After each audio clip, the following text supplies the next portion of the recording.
Well, hello there. It is Linda Stacy of Living Blueprints, and today I'm going to be talking about the two big things that are happening in the world and in the workplace especially, and how and where they intersect with Living Blueprints. So this is around the issue of COVID that continues to present us with new opportunities, and also around the topic of Black Lives Matter. And I am absolutely no race specialist. I am not a diversity trainer, but one of the things I do with Living Blueprints is talk about increasing our awareness and having more awareness in order to navigate more effectively and to be more aware of yourself and of what others might be experiencing at any given time. So I've talked about these various things in leadership intelligence types of programs that I've done in the past, and I thought it was important to talk about these things, especially as they relate to empathy and emotional intelligence.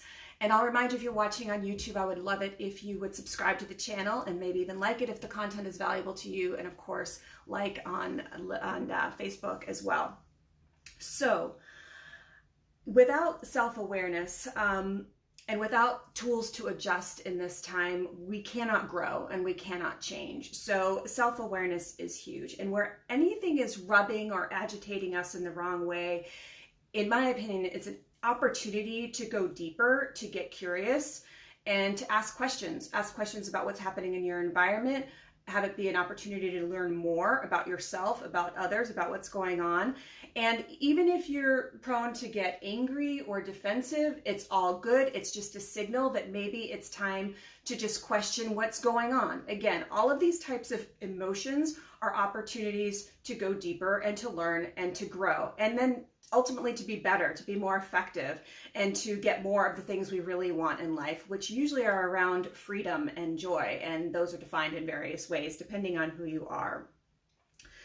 So with everything, the more that we're comfortable being uncomfortable, the greater life's opportunities will be for us. So if we're trying to avoid discomfort, which is how I've led a lot of my life, you're probably not going to really get the richness out of life that comes from getting through the discomfort to the other side and what is meant to come from it. That's really where the richness and the diversity of experience comes from in our lives.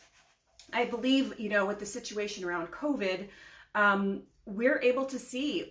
I think we have to be blind not to acknowledge now the experience of other people. We're all experiencing different things depending on where we are in the world, what kind of job we have, what kind of background we have. We're being forced to see that not everyone has the same experience as us. We're seeing into the homes of executives. They're seeing into our homes. We're seeing each other's kids, each other's pets. We're seeing the need in a very different way to take care of other people, whether it's elderly or children.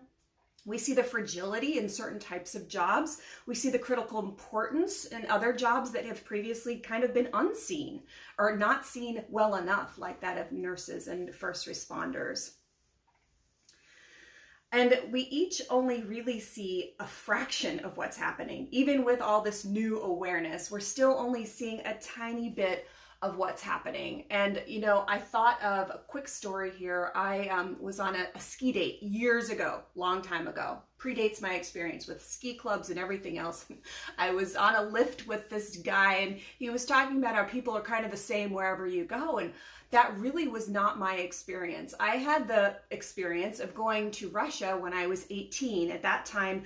And I still think that it's probably very different there than it is in the US, but I had grown up in a very, very protected suburban type of place in Southern California. It was the first time that who I was really challenged. It was the most uncomfortable 4 or 5 weeks of my life. I wanted to go home the entire time. I just wanted to reach out to be able to call my mom. That was not an option. It was extremely uncomfortable, but it is one of the most defining moments and one of the first big defining moments of my life. And that's where I really learned about the experience of other people, the determinants, the things that create who they became in their country as a result of the way things were and the scarcity of anything, of food, of grocery shopping was a completely different experience. People are not the same everywhere. I do think that ultimately we all want freedom and joy, but what determines how we become who we are is completely different depending on how we've how we've come into the world. So, it's tough. It's hard not to judge sometimes. And I don't even want to judge the 18-year-old version of myself and all of the things that I faced back then. But what happens to you throughout your life is really what creates what you become. And not only for you, but for your boss, for your coworker, for your direct report, for your neighbor. We all have unique experience. And when we can begin to see that, we can begin to be more understanding and more compassionate and more open to the experience of others. So how can this awareness help you in relating? Everything in life, relationships pose the greatest challenges for us. And the more we can see this, the more we can be open to growth. Another quick story, back in my early days in management consulting, I had the opportunity to share some experience around having waited tables. The case we were working on had a product for people who work in restaurants, and I had worked in restaurants for a long time, so I was lending my experience to some of the case team members and what people in that role might need or want in order to do their jobs better. And within those days that I was working, one of the associates on the case in the bathroom asked me, like, where did you wait tables? And I thought, what a limited view. I was I was kind of reactive, and I was angry at her question. Now, I had waited tables from the age of 14 to about 30. It kind of supported me through high school, college, graduate school, and even when I started in the regular workforce and I wasn't making enough money yet, I continued to wait tables on the weekend. I had worked in Santa Clarita, Santa Barbara, Ventura, Ojai, Simi Valley, Boston, Cambridge, Concord. I worked in a lot of restaurants, and it was just like her limited view of, where did you wait tables? And then the second question, she asked me why. And I just was like, I have nothing in common with this person. She has no idea why someone working in a management consulting firm would have waited tables in their past. And in case you don't know why I would have waited tables in the past, waiting tables is a really great way to earn money while you're doing other things, because the schedule can usually be adjusted around school. It can be adjusted around even other jobs. So it's just a way to earn cash, and you can do it anywhere. And it was just, my reaction to her was very, very closed, and I really felt different. I felt like people like me did not belong in this environment. And you cannot be human and not have had this experience at some point. I believe that every human has had the experience of, I don't belong in this environment. You may want to belong, you may not want to belong. But your boss has even felt this in some place in their life.